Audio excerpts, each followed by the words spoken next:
Same கோட திரும்பி திரும்பி இருந்தா என்ன ஆகும்? போர் தான் அடிக்கும்ல. கம்ப்யூட்டருக்கும் அதே ஃபீலிங் தான். எக்ஸாம்பிளா பிரிண்ட் ஸ்டேட்மெண்ட் அப்படிங்கிறதுக்குள்ள நம்ம ஹலோ இத 10 வாட்டி எழுதணும்னா 10 லைன்ஸா போடுவீங்க. அதுக்கு தான் பைத்தான்ல ஃபார் லூப்ஸ் அப்படின்னு ஒண்ணு இருக்கு. இந்த வீடியோல ஃபார் லூப்னா என்ன? எப்படி வொர்க் ஆகும்? அண்ட் ரேஞ்ச் ஃபங்ஷன்னா என்ன? அப்படின்னு சிம்பிள் எக்ஸாம்பிள்ஸோட பார்க்கலாம். Okay. First why do we need loops in programming? ஒரு சிம்பிளான எக்ஸாம்பிளில் பார்ப்போம். சப்போஸ் நமக்கு ஹலோன்னு ஒரு டைம் பிரிண்ட் பண்ண சொல்லணும்னா சிம்பிளாக பிரிண்ட் ஸ்டேட்மெண்ட்குள்ளே நான் ஹலோ அப்படின்னு போட்டு பிரிண்ட் பண்ணிடுவேன். பட் 10 டைம்ஸ் எனக்கு ஹலோ அப்படின்னு பிரிண்ட் பண்ண சொன்னால் என்ன பண்ணுவீங்க? அதுக்கு பேர் தான் ரெப்படிஷன் அப்படின்னு சொல்லுவாங்க. அண்ட் இதுக்கு பேர் டூப்ளிகேஷன் ஆஃப் கோட் அப்படின்னாங்க. ப்ரோக்ராமிங் லாங்குவேஜில் டூப்ளிகேஷன் ஆஃப் கோட் ரொம்ப ரொம்ப ரொம்ப பேட். அண்ட் ரியல் லைஃப் அப்ளிகேஷனில் நம்ம நிறைய சேம் ஒர்க் ரிப்பீட் பண்ணுவோம். ஃபார் எக்ஸாம்பிள், எல்லா எம்ப்ளாயிக்கும் சேலரி மெயில் சென்ட் பண்ணுறது, ஸ்டூடெண்ட்ஸ் அட்டெண்டன்ஸ் செக் பண்ணுறது, அண்ட் ஆர்டர்ஸை ஒன் பை ஒன் ப்ராசஸ் பண்ணுறது, ஃபைலில் இருக்கிற 1000 ரெக்கார்டை ரீட் பண்ணுறது அப்படிங்கிற நிறைய ரியல் லைஃப்பில் நம்ம ரெப்படேட்டிவான ஒர்க் பண்ணியிருக்கோம். இதெல்லாம் மேனுவலாக ரிப்பீட் பண்ணால் டைம் வேஸ்ட் அண்ட் மிஸ்டேக்ஸ் நிறைய வரும், ஒரு ப்ரொஃபஷ்னலாகவும் இருக்காது. அண்ட் இதை நம்ம லூப் யூஸ் பண்ணால் அழகாக ஒரே வாட்டி கோட் பண்ணால் போதும். அண்ட் அதே கோடை மல்டிபிள் டைம்ஸ் ரன் பண்ண முடியும். அண்ட் ப்ரோக்ராமும் ரொம்ப க்ளீனாகவும் இருக்கும்னு வச்சுக்கோங்களேன். இதுக்கு பேர்னா ஒரு ப்ரோக்ராமிங்க்கு ஃபேமஸான ஒரு ரூல் இருக்குது. அந்த ரூலுக்கு பேர் தான் டிஆர்ஒய் பிரின்சிபல் அப்படின்னு சொல்லுவோம். இந்த டிஆர்ஒய் பிரின்சிபல் அப்படின்னா என்னென்னா, don't repeat your self. So இது பண்ணுறது மூலிமா நம்ம ஸ்பேஸை குறைச்சிப்போம். ஓகே, ஈவன் லைன்ஸ் ஆஃப் கோடும் சரி, நம்ம யூஸ் பண்ணுற அதர்ஸும் சரி, நம்ம ஸ்பேஸை குறைச்சிப்போம். அண்ட் ஒரு ரியல் லைஃப் எக்ஸாம்பிளில் பார்ப்போம் அப்படின்னா, நம்ம வாஷிங் மிஷின் எடுத்துக்கோங்க. அண்ட் அந்த வாஷிங் மிஷினில் நம்ம என்ன ஒரு ட்ரெஸ் போட்டு அதை க்ளீன் பண்ணி முடிச்சதுக்கப்புறமா நம்ம ப்ராசஸ் பண்ணி மற்றெல்லாம் பண்ணுறோம்? அப்படி கிடையாதுல்ல. எல்லா க்ளோத்ஸும் ஒன்றா போட்டுடுறோம் அண்ட் நம்ம ஸ்டார்ட் பட்டனை ப்ரெஸ் பண்ணுவோம். அந்த மெஷின் ப்ராசஸ் எல்லா ட்ரெஸ்ஸுக்கும் ரிப்பீட் பண்ணும். அதுக்கு பேர் தான் லூப். ஓகே, ஸோ லூப் பற்றி நம்ம நிறைய பார்த்தாச்சு. அதை நம்ம ப்ரோக்ராமேட்டிக்கலாக பைத்தானில் எப்படி யூஸ் பண்ணுறாங்கன்னு பார்ப்போம். ஸோ லூப்ஸோட பேசிக் சின்டாக்ஸ், அதாவது ஃபார் லூப்போட பேசிக் சின்டாக்ஸ் என்னென்னா, ஃபார் எனி வேரியபிள் இன், நம்ம ஸ்ட்ரிங்ஸ்னால் ஸ்ட்ரிங், லிஸ்ட்னா லிஸ்ட். ஸோ இந்த இடத்துல நம்ம ப்ரோக்ராம் பண்ணி கொடுத்துருக்கோமா, program print any variable. So இங்கே பார்த்திங்கன்னா நமக்கு ஃபார் அண்ட் இன்கிற கீவேர்ட் ரொம்ப இம்பார்ட்டண்ட் ஒரு ஃபார் லூப் க்ரியேட் பண்ணுறதுக்கு. இப்போ நான் என்ன பண்ணியிருக்கேன்னா, பைத்தான் அப்படிங்கிற ஒரு ஸ்ட்ரிங்குள்ளே நான் லூப் பண்ணியிருக்கேன். இது லூப் பண்ணது மூலிமா என்ன ஆகும்னா, எனக்கு ஃபர்ஸ்ட் பிங்கிறது பிரிண்ட் ஆகும், ஒய்ங்கிறது நெக்ஸ்ட் பிரிண்ட் ஆகும், அண்ட் டிஹெச்ஒய்ங்கிறது அடுத்தடுத்த லைனில் பிரிண்ட் ஆகும். அண்ட் இந்த எனி வேரியபிள் அப்படின்னா ஏன் போட்டிருக்கேன்னா, இங்கே எந்த வேரியபிள் நேம் வேணாலும் கொடுக்கலாம். ஏன்னா இதுதான் நீங்கள் ஒரு ஐட்ரேஷனுக்கும் போட போகிற வேரியபிள். ஐட்ரேஷன் அப்படிங்கிற ஒரு வார்த்தை உங்களுக்கு தெரியுதில்ல. ஐட்ரேஷன் என்னென்னா, இப்போ நீங்கள் ஃபர்ஸ்ட் வாட்டி ரன் பண்ணிங்கன்னா அந்த ப்ரோக்ராம் ஒரு வாட்டி ரன் பண்ணி வரதில்ல, அதுக்கு பேர் ஃபர்ஸ்ட் ஐட்ரேஷன். ரெண்டாவது வாட்டி ரன் பண்ணிங்கன்னா அதுக்கு பேர் செகண்ட் ஐட்ரேஷன். தேர்ட் வாட்டி ரன் பண்ணிங்கன்னா அந்த மாதிரி மல்டிபிள் டைம்ஸ் ரன் பண்ணிங்கன்னா அத்தனை ஐட்ரேஷன். ஸோ இப்போ நான் ரன் பண்ணி காட்டுறேன் உங்களுக்கு. இங்கே பார்த்தீங்களா, PYTHON. இங்கே நான் என்ன வேரியபிள் நேம் மாற்றினாலும் எனக்கு அதுக்கேற்ற மாதிரி தான் பிரிண்ட் பண்ணும். ஸோ இந்த ஃபார் அண்ட் இன்னை விட்டுறாதீங்க. இந்த இடத்துல நான் என்ன ஸ்ட்ரிங் வேணால் கொடுக்கலாம். லைக் பைத்தான் இஸ் கிரேட் அப்படின்னு கொடுக்கலாம். இப்போ நான் கொடுத்துட்டு ரன் பண்ணாலும் பைத்தான் இஸ் கிரேட்னு ஸ்பேஸோட எனக்கு பிரிண்ட் பண்ணி கொடுத்துரும். ஸோ இந்த மாதிரி தான் லூப் இருக்கும். இந்த வேரியபிள் நேமில் வந்து நீங்கள் என்ன வேரியபிள், அதாவது ஃபார் எனி வேரியபிள் இன் அப்படின்னு கொடுக்குறோம்ல, இந்த வேரியபிளில் நம்ம என்ன வேல்யூ கொடுக்குறோமோ அந்த வேல்யூ தான் உள்ளே யூஸ் பண்ணுவோம். அது ஒரு ஐட்ரேஷனுக்கும் அதே வேல்யூ தான். சில பீப்புள் என்ன யூஸ் பண்ணுவாங்கன்னா ஐ அப்படிங்கிறத யூஸ் பண்ணுவாங்க. ஐ ஃபார் ஐட்ரேஷன் அப்படின்னு மோஸ்ட் ஆஃப் த ப்ரோக்ராமர்ஸ் வந்து ஐ தான் யூஸ் பண்ணுவாங்க. ஐஜேகே இந்த மாதிரி யூஸ் பண்ணுவாங்க. நம்ம ஐனே யூஸ் பண்ணிப்போம். நான் எதுக்கு உங்களுக்கு எனி வேரியபிள்னு போட்டேன்னா, உங்களுக்கு கொஞ்சம் ஈஸியாக தெரிஞ்சுக்கணும் அப்படிங்கிறதுக்காக தான். ஓகே, ஸ்ட்ரிங்கிங் எனக்கு காமிச்சிட்டிங்க. அடுத்த டேட்டா டைப் ஒரு நம்பர் தானே. அதுக்கு என்ன பண்ணுவீங்க? அந்த இடத்துல இங்கே நான் நம்பரும் போட முடியாதுல்ல. எப்படி பண்ணுவீங்கன்னா, அதுக்கு தான் ரேஞ்ச் அப்படிங்கிற ஃபங்க்ஷன் யூஸ் பண்ணுவோம். அந்த ரேஞ்ச் ஃபங்க்ஷன் என்னென்னா, இப்போ பாருங்கள், ஃபார் ஐ இன் ரேஞ்ச் அப்படின்னு போட்டுட்டு 2 கர்லி ப்ராக்கெட்ஸ்குள்ளே நான் என்ன நம்பர் கொடுக்குறேனோ அந்த நம்பருக்கு ஸ்டாப் ஆகும். ஓகே, இப்போ நான் வந்து 9 அப்படின்னு கொடுத்துட்டு கோலன் பிரிண்ட் ஐ, அதாவது இந்த வேரியபிள் கொடுத்தேன்னா எனக்கு 0லேருந்து 8 வரைக்கும் பிரிண்ட் ஆகும். ஸோ நான் இப்போ ரன் பண்ணுறேன். இதான் சேவ் பண்ணல, சேவ் பண்ணிவிட்டு ரன் பண்ணுறேன். இங்கே பாருங்கள் 0லேருந்து 8 வரைக்கும் ரன் ஆகும். இந்த ரேஞ்ச் ஃபங்க்ஷனுக்கு 3 வேலை இருக்குது. அதாவது எனக்கு ஸ்டாப் வேல்யூ, நான் எண்டு வேல்யூ என்ன கொடுக்குறனோ அதுக்கு முன்னாடி வேல்யூ வரைக்கும் எனக்கு பிரிண்ட் பண்ணி கொடுக்கும். அண்ட் நான் ஸ்டாப், அதாவது 0 to 8ன்னு கொடுத்தா அங்கே பிரிண்ட் ஆகும். ஸ்டாப் வந்து நான் எந்த நம்பர்லேருந்து ஆரம்பித்து எந்த நம்பர்லேருந்து முடிக்கிறது வரைக்கும் இருக்கும்.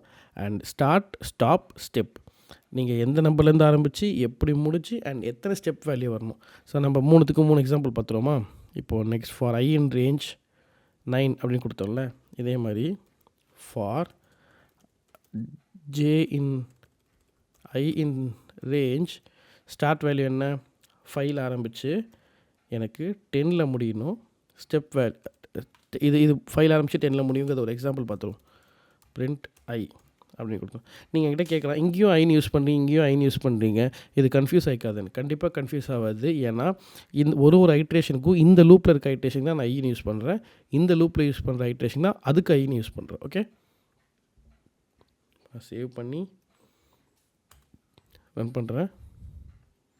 இங்கே பார்த்தீங்கன்னா இந்த லூப் முடிஞ்சிடுது. ஸோ இந்த லூப் முடிஞ்சதுக்கப்புறம் இந்த லூப்பில் பார்த்தீங்கன்னா 5 6 7 8 9. ஸோ 5 6 7 8 9 இந்த லூப் எனக்கு இப்படி ட்ராவல் ஆகுது. ஓகே, இப்போது நான் ஸ்டார்ட் வேல்யூ எண்ட் வேல்யூ கொடுத்துட்டேன்.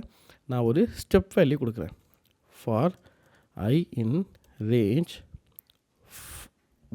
1 to 11 எப்படி ஸ்டெப் ஆகணும், 2 நம்பராக ஸ்டெப் ஆகணும். பிரிண்ட் I அப்படின்னு கொடுத்தேன்னா சேவ். இப்போ நான் இதை ரன் பண்ணுறேன். இங்கே பார்த்தீங்களா, நம்ம இதுக்கு நடுவில் ஒரு பிரிண்ட் கேப் விட்டுப்போம். அப்போ தான் நமக்கு வந்து நம்ம என்ன பிரிண்ட் பண்ணுறோங்க தெரியும். ஸோ இப்போ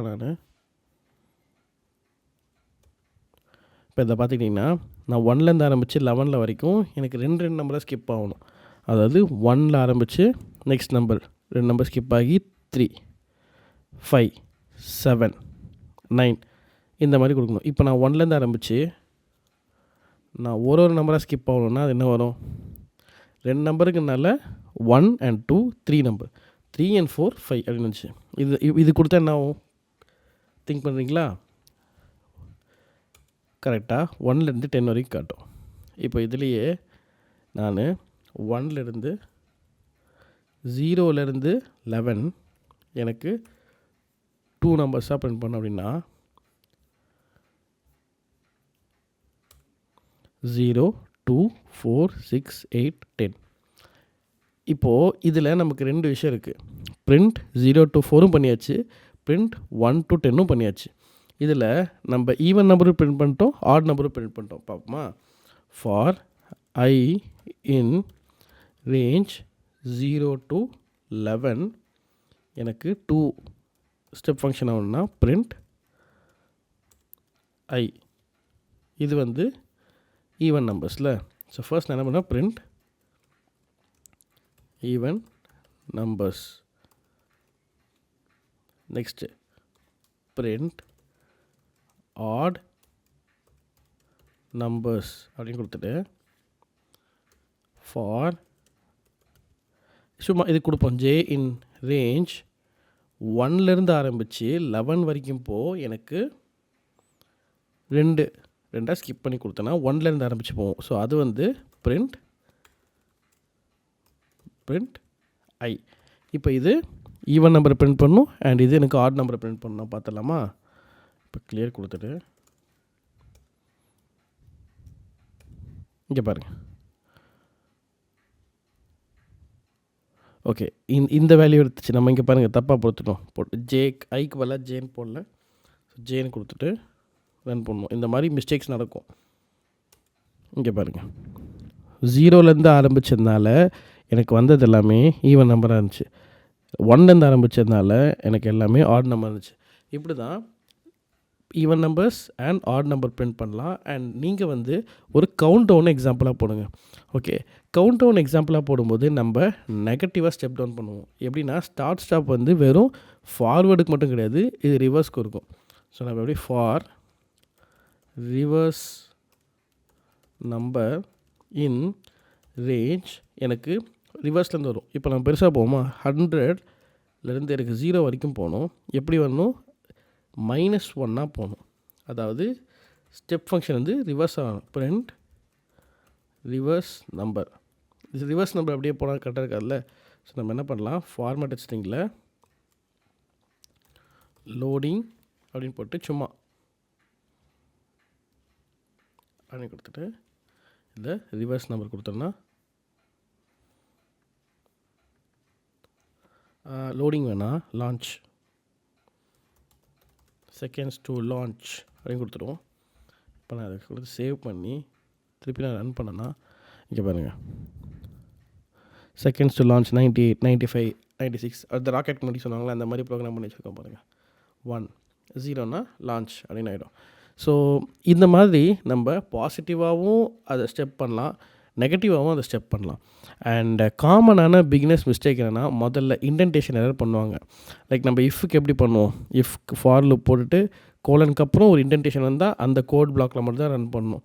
அதே மாதிரி தான் ஃபார்க்கும் பண்ணும், இஃப்க்கும் பண்ணும். So first mistake indentation error. Next வந்து ரேஞ்ச் கன்ஃபியூஷன். இந்த ரேஞ்ச் இருக்குல்ல, இந்த ரேஞ்ச் வந்து இங்கே 0 இங்கே 1 அப்படின்னு மிஸ்டேக் ஆகும். அண்ட் அதே டைம் நம்ம இங்கே ஒரு மிஸ்டேக் பண்ணோம் பார்த்தீங்களா, இந்த லூப்பில் ஹை யூஸ் பண்ணியிருக்கோம், இந்த லூப்பில் ஜே யூஸ் பண்ணியிருக்கோம், ஆனால் இங்கே வந்து இதை பிரிண்ட் பண்ணிட்டோம். ஸோ இந்த மாதிரியும் மிஸ்டேக் நடக்கலாம். ஸோ இதெல்லாம் கேர்ஃபுல்லாக இருந்துக்கோங்க.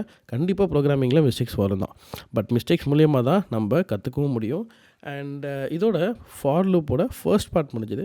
நெக்ஸ்ட் பார்ட்டில் நம்ம இன்னும் டீப்பராக ஃபார் லூப்பில் என்னென்ன மாதிரிலாம் ஃபங்க்ஷன்ஸ் யூஸ் பண்ணலாம், அண்ட் எப்படிலாம் நம்ம ஃபார் லூப்புக்குள்ளே இஃப் ஸ்டேட்மெண்ட் யூஸ் பண்ணலாம், அண்ட் நிறைய ப்ராப்ளம்ஸும் பார்க்கலாம். தேங்க்யூ.